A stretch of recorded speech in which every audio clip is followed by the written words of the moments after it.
வணக்கம். பொன்னியின் செல்வன் பாகம் 1. ஆஸ்தான புலவர்கள்.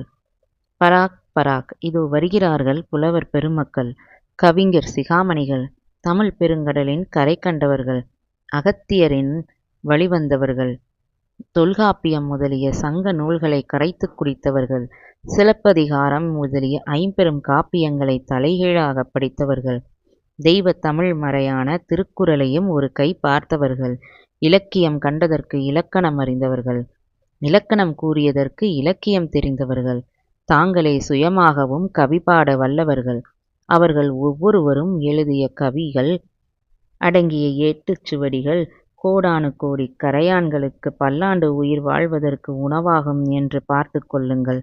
புலவர் பெருமக்கள் அவ்வளவு பெரும் கும்பலாக சுந்தர சோழ சக்கரவர்த்தியின் சந்நிதானத்துக்கு வந்து சேர்ந்தார்கள். வாழ்க வாழ்க! ஏழேழு உலகம் ஒரு குடையின் கீழ் ஆளும் சுந்தர சோழ மகா சக்கரவர்த்தி வாழ்க! பாண்டியனை சிரம் இறக்கின பெருமான் வாழ்க! புலவர்களை புரக்கும் பெருமான் வாழ்க!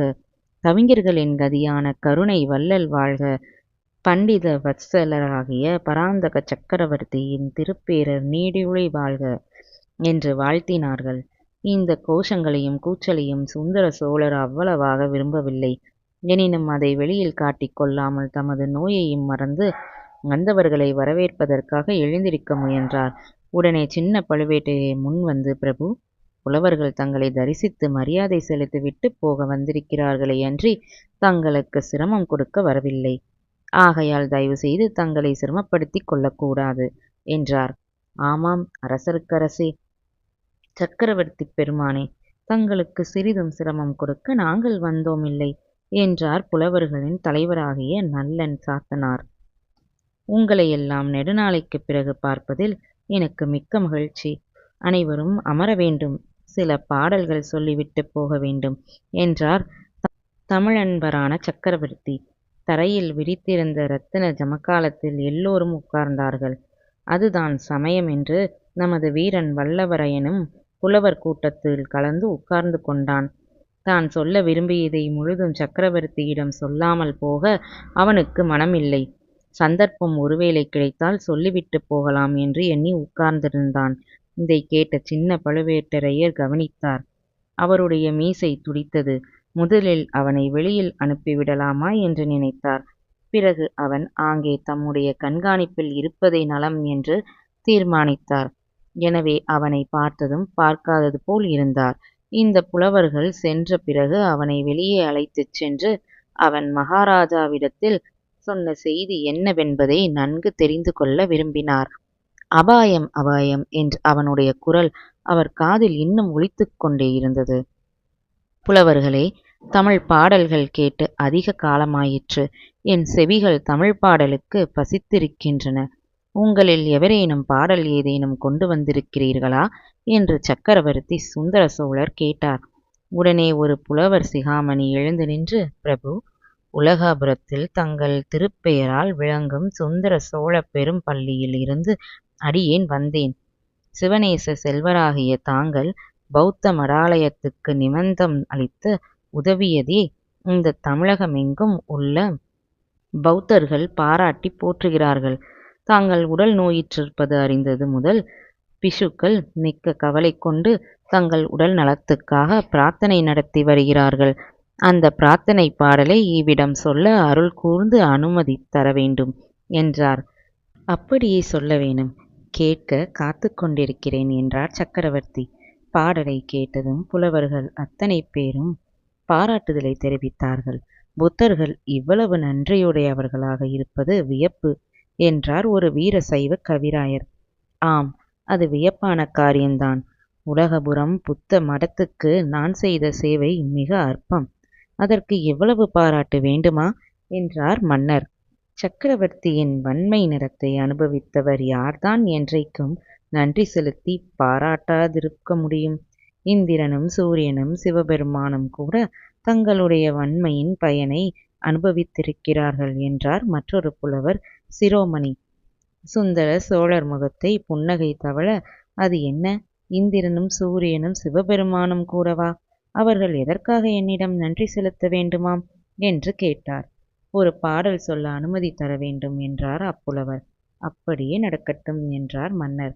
புலவர் கையில் கொண்டு வந்திருந்த ஓலையை பிரித்து படிக்கலுற்றார்.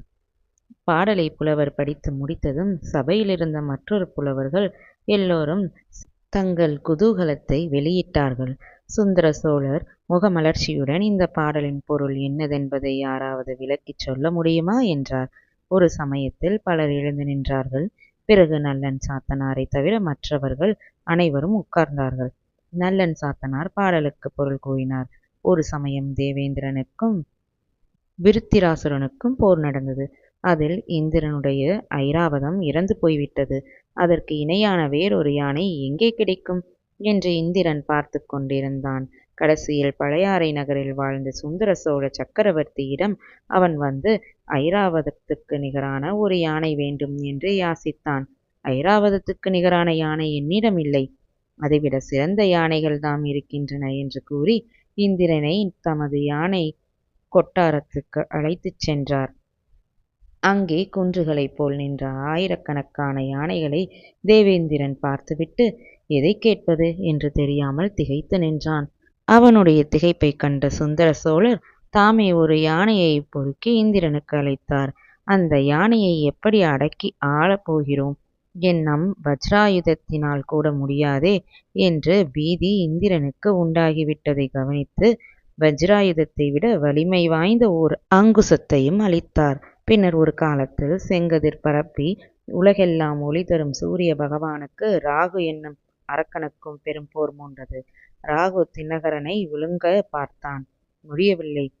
தினகரனுடைய ஒளி அவ்விதம் ராகுவை தக்கிவிட்டது. அதனால் சூரியனுடைய தேரில் பூட்டி குதிரைகள் 7 ராகுவின் காலக்கோடி விஷத்தினால் தாக்கப்பட்டு இறந்தன.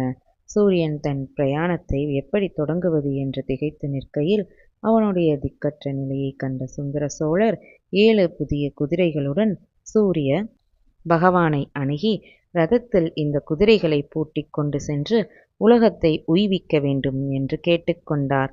தன் குலத்தில் வந்த ஒரு சோழ சக்கரவர்த்தி இவ்விதம் சமயத்தில் செய்த உதவியை சூரியனும் மிக மெச்சினான்.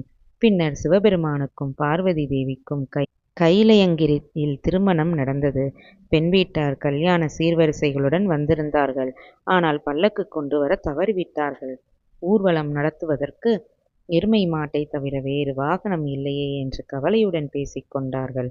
இதை அறிந்த சுந்தர சோழ சக்கரவர்த்தி உடனே பழையாறை அரண்மனையிலிருந்து தமது முத்து பல்லக்கை கொண்டு வரச் சொன்னார். பயபக்தியுடன் சிவபெருமான் திருமணத்துக்கு நம் காணிக்கையாக அப்பல்லக்கை அளித்தார். அப்படிப்பட்ட சுந்தர சோழ சக்கரவர்த்தி உவமை சொல்லக்கூடியவர்கள் இந்த விரிந்து பரந்த அலைக்கடல் சூழ்ந்த பெரிய உலகத்தில் வேறு யார் இருக்கிறார்கள்? இதையெல்லாம் கேட்டுக்கொண்டிருந்த சுந்தர சோழ சக்கரவர்த்தி களீரென்று சிரித்தார். நோயின் வேதனையினால் சிரித்தறியாத சக்கரவர்த்தியின் சிரிப்பு அவருடைய இணைப்பிரியா பத்தினியான மலையமான் மகள் வானவன் மாதேவிக்கும் தாதியார்களுக்கும் அரண்மனை வைத்தியருக்கும் கூட சிறிது உற்சாகத்தை அளித்தது. கோட்டை தளபதி சின்ன பழுவேட்டரையர் இத்தனை நேரமும் நின்று கொண்டே இருந்தவர் சக்கரவர்த்தியை கைகூப்பி வணங்கி, பிரபு, நான் பெரிய தவறு செய்துவிட்டேன், பிழை பொறுத்து மன்னிக்க வேண்டும் என்றார். தளபதியா பேசுகிறது? நீர் என்ன பிழை செய்தீர்? எதற்காக மன்னிப்பு? ஒருவேளை இந்திரனுக்கு நான் அளித்த வெள்ளை யானையையும் சூரியனுக்கு அளித்த குதிரைகளையும் திரும்ப பறித்து கொண்டு வந்து விட்டீரோ? சிவபெருமானிடமிருந்த சிவிகையையும் பிடுங்கிக் கொண்டு வந்து விட்டீரோ? செய்யக்கூடியவர் தாம் நீர் என்று சுந்தர சோழர் சொல்லி மீண்டும் சிரித்ததும் சக்கரவர்த்தியுடன் சேர்ந்து புலவர்களும் சிரித்தார்கள். எல்லாரையும் காட்டிலும் அதிகமாக வந்தியத்தேவன் சிரித்தான். அதை சின்ன பழுவேட்டரையர் கவனித்து அவனை நோக்கி கடுமையாக ஒரு பார்வை பார்த்தார். உடனே சக்கரவர்த்தியின் பக்கம் திரும்பி பார்த்து கூறினார், அரசர்க்கரசே, நான் செய்த பிழை இதுதான். இத்தனை காலமும் நான் இவர்களைப் போன்ற புலவர் சிகாமணிகளை தங்களிடம் வரவிடாமல் தடை செய்து வைத்திருந்தேன். அரண்மனை மருத்துவர் சொற்படி செய்தேன். ஆனால் இப்போது அது பிழை என்று உணர்கிறேன். இந்த புலவர்களின் வரவினால் தங்கள் முகம் மலர்ந்தது. இவர்களுடைய பேச்சை கேட்டு தாங்கள் வாய்விட்டு சிரித்தீர்கள். அந்த குதூகல சிரிப்பின் ஒளியை கேட்டு பிராட்டியின் முகமும் தாதியாரின் முகமும் மலர்ந்தன. நானும் மகிழ்ந்தேன். இவ்வளவு குதூகலம் தங்களுக்கு அளிக்கக்கூடியவர்களை இத்தனை நாள் தங்கள் சந்நிதானத்துக்கு வரவிட்டாமல் தடுத்தது என்னுடைய பெரும் பிழைதானே என்றார். நன்று சொன்னீர் தளபதி. இப்போதாவது இதை நீர் உணர்ந்தீரல்லவா? வைத்தியர் சொல்லுவதை கேட்க வேண்டாம், புலவர்கள் வருவதை தடுக்க வேண்டாம் என்று உமக்கு நான் அடிக்கடி சொன்னதான் காரணம் தெரிகிறதல்லவா என்றார் சக்கரவர்த்தி. அரண்மனை வைத்தியர் எழுந்து கைகட்டி வாய் புதைத்து ஏதோ சொல்லத் தொடங்கினார். அதை சுந்தர சோழர் சட்டை செய்யாமல் புலவர்களை பார்த்து, இந்த அருமையான பாடலை பாடிய புலவர் யார் என்று உங்களில் யாருக்காவது தெரியுமா? தெரிந்தால் சொல்ல வேணும் என்றார். நல்லன் சாத்தனார் அரசர்க்கரசே. அதுதான் தெரியவில்லை. நாங்களும் அதை கண்டுபிடிக்க முயன்று கொண்டுதான் இருக்கிறோம். கண்டுபிடித்து அந்த மாபெரும் புலவருக்கு கவி சக்கரவர்த்தி என்று பட்டம் சூட்டவும் சிவிகையில் ஏற்றி அவரை நாங்கள் சுமந்து செல்லவும் சித்தமாயிருக்கிறோம். இதுகாரும் எங்கள் முயற்சி பலன் அளிக்கவில்லை என்று சொன்னார்கள். அதில் வியப்பு ஒன்றுமில்லை. 4 வரி கொண்ட பாடலில் இவ்வளவு பெரும் பொய்கள் அடக்கக்கூடிய மகா கவிஞர் தமது பெயரை வெளிப்படுத்தி கொண்டு முன்வர விரும்ப மாட்டார்தாமே என்று மகாராஜா கூறியதும், புலவர்களின் திருமுகங்களை பார்க்க வேண்டுமே, ஒருவர் முகத்திலாவது ஈ ஆடவில்லை. என்ன மறுமொழி சொல்வது என்று அவர்களுக்கு தெரியவில்லை. இந்த நிலைமையில் நமது வந்தியத்தேவன் துணிச்சலாக எழுந்து, பிரபு, அப்படி ஒரேடியாக பொய் என்று சொல்லி தள்ளிவிட முடியாது. இல்லாத விஷயத்தை சாதாரண பாமர மக்கள் சொன்னால் அது பொய். இராஜாங்க நிர்வாகத்தில் ஈடுபட்டவர்கள் அவ்விதம் சொன்னால் அது ராஜதந்திர சாணக்கியம். கவிகள் அவ்வாறு கூறினால் அது கற்பனை, அணி அலங்காரம், இல்பொருள் உவமை என்றான். புலவர்கள் அத்தனை பேரும் அவன் பக்கமாக பார்த்து நன்று என்று உற்சாகத்துடன் ஆர்ப்பரித்தார்கள். சக்கரவர்த்தியும் வந்தியத்தேவனை உற்று நோக்கி, ஓ, நீ காஞ்சியிலிருந்து ஓலை கொண்டு வந்தவன் அல்லவா? கெட்டிக்கார பிள்ளை, நன்றாக என்னை மடக்கிவிட்டாய் என்றார். பிறகு சபையை பார்த்து, புலவர்களே, பாடல் மிக அருமையான பாடலாக இருந்தாலும் அதை பாடியவரை கண்டுபிடிக்க வேண்டிய சிரமமும் அவருக்கு கவி சக்கரவர்த்தி என்னும் பட்டம் சூட்ட வேண்டிய அவசியமும் இல்லை. இதை பாடிய புலவரை எனக்கு தெரியும். ஏற்கனவே அவருடைய சிரசின் பேரில் தூக்க முடியாத கனமுடைய சோழ சாம்ராஜ்ய மணிமகுடம் உட்கார்ந்து அழுத்திக் கொண்டிருக்கிறது. புவி சக்கரவர்த்தி, திரிபுவன சக்கரவர்த்தி, ஏழுலக சக்கரவர்த்தி என்னும் பட்டங்களையும் அந்த கவிராயர் சுமக்க முடியாமல் சுமந்து கொண்டிருக்கிறார் என்றார் சுந்தர சோழர்.